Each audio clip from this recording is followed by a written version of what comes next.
Good evening everyone. In today's recipe we are going to make a pasticcio di pasta al forno. It's an alternative lunch Sunday dinner packed with genuine ingredient. Please stay until the end of the video for the ingredient card. As we going along, we needed to make a base ingredient, which is the bechamel. This bechamel is a bit different from the standard one because I'm avoiding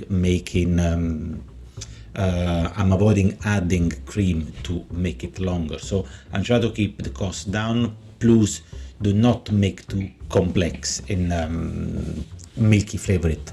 The way I've done this, I have altered the ingredient quantity for the butter and the flour, so that you have a much less thicker sauce, so that it doesn't dry out in the oven. So we're gonna have a liter of milk on the fire. We're gonna add half chopped onions. We're gonna grate some nutmeg, like so.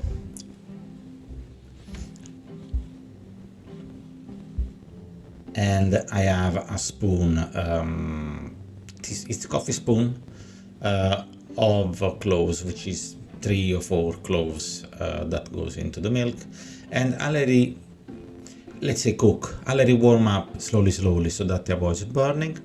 I'm adding seasoning, a little bit of salt, about 6-7 grams of salt. So, and while that is making its way cooking, I'm gonna make the roux, which is the base that will tighten the bechamel.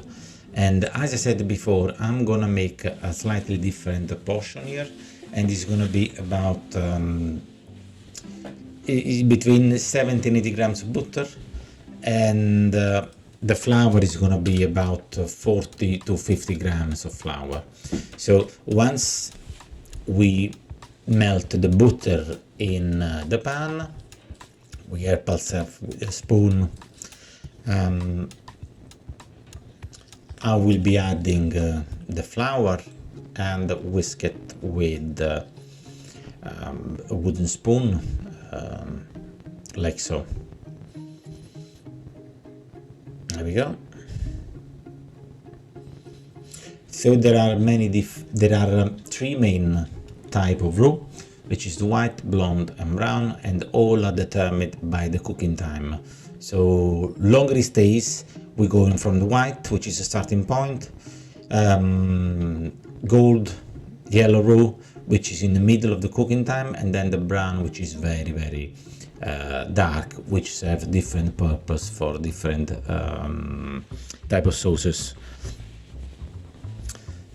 So as you see,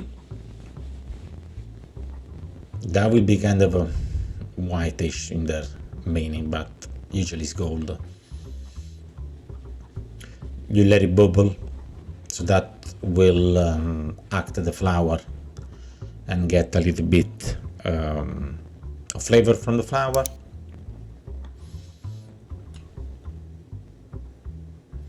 As we see, it starts to bubble there.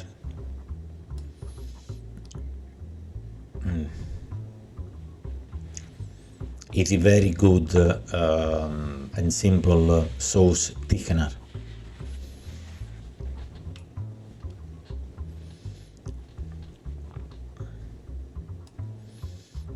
Yeah, nearly there.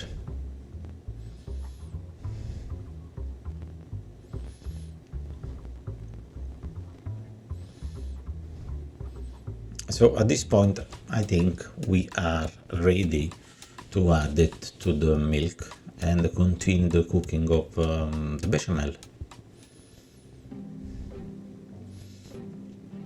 So you see, it's not that thick. That tells us there is more butter than flour in quantity. So the milk is warm, we're gonna drop the roux into the milk and we have to cook it.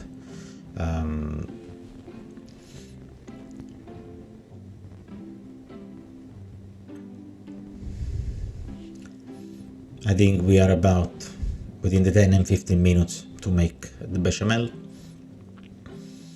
That's my tip. To get the pan clean, just get a bit of milk from the main pan, dropped into the pan, the shallow one, and wipe it off the leftover of the roux. Okay, so that the whole quantity is in it, like so. And then gently, this is a very delicate process because we need to avoid the bechamel to stick on the bottom of the pot. So we use a medium to low fire, and we have to stir it. If you feel that the tool is scraping the bottom, remove the pan from the fire, let it cool down a little bit, and continue stirring it, like so. It should be a very smooth sauce, and it will take, the whole process will take about 20 minutes. So this is a bit of you time to isolate from the noise of the house, like I do. There we go. As you can see, start to bubble. We let it bubble like that for about about 5-6 minutes.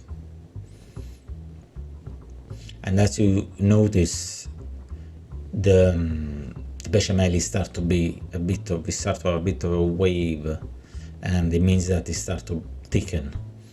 And it is very tasty, but delicate as well at the same time, because it's not that thick, so it's good for condiment. And you don't have to buy the double cream to add in it, so it's one less things to worry about and to spend money on.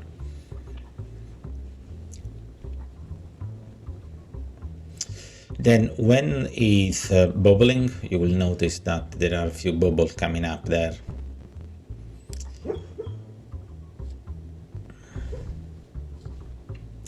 What you need to do now is cooked. You have to pass it through a mesh strainer, so that will remove the onions and the other ingredient like the cloves. There you go. You see how nice and smooth it is. Yes. That's the one.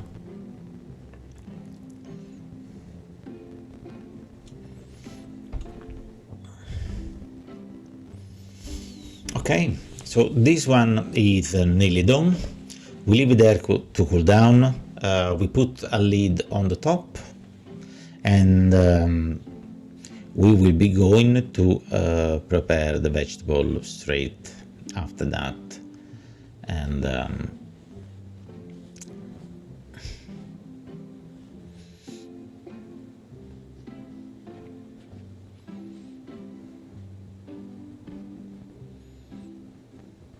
there you go. Just go through with your spatula to collect the last bits.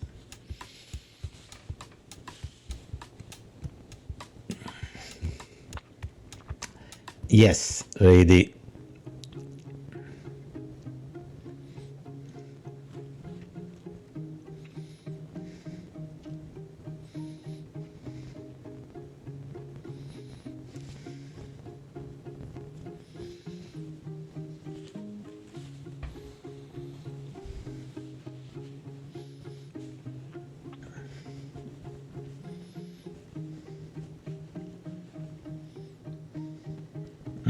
Yeah,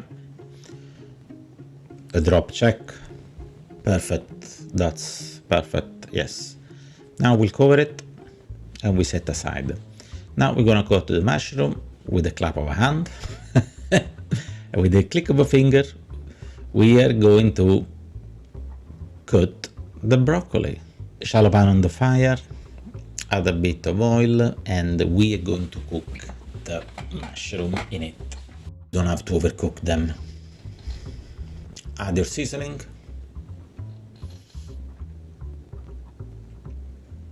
The reason we do that is that we start to combine all the flavor together. And of course, every vegetable has to be seasoned individually, but not too much, so that we can create a balance. We add the seasoning.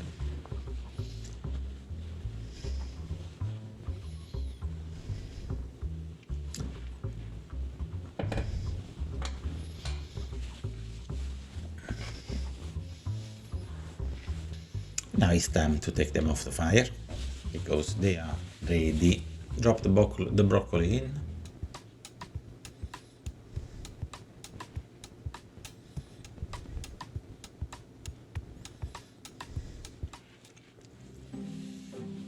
I think it's gonna be about 4 to 5 minutes from that point to cook the broccoli.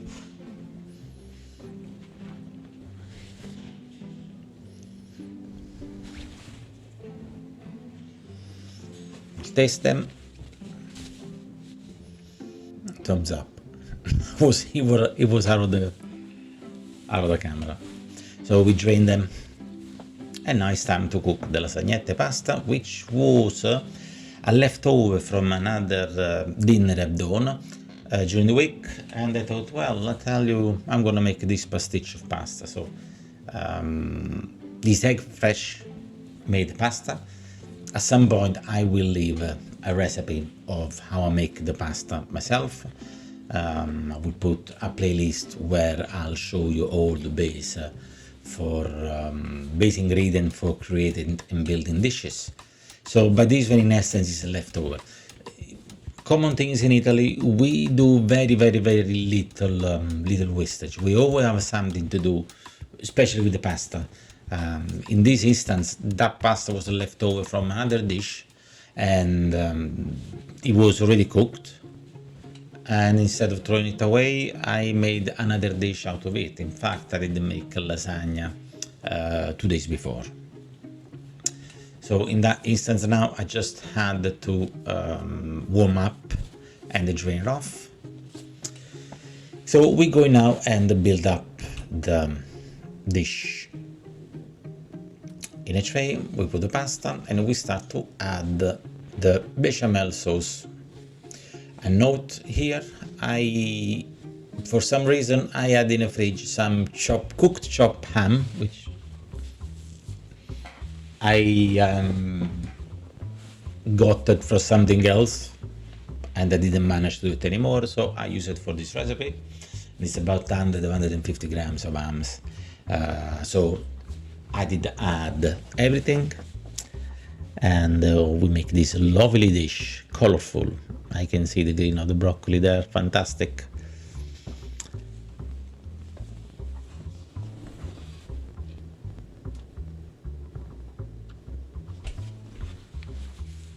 Okay. And we are going to add about 150 grams of cheddar cheese. So as you see, I use all local ingredients. I try to adapt Italian cuisine with what I can source locally here, as I'm based in Northern Ireland. So at times I have to be creative, but not too extravagant. You still have to be, as I want to be, within the parameter of the authenticity. And that's the route that I've chosen to be. So I stir everything, mix everything.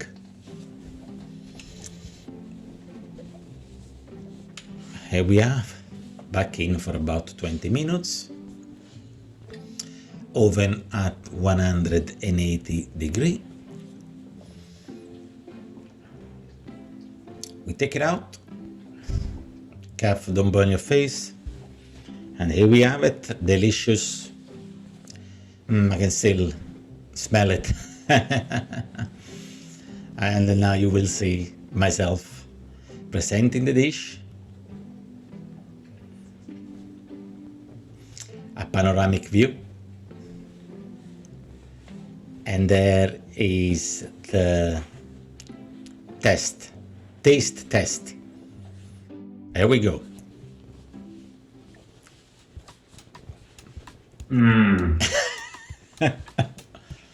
Yep.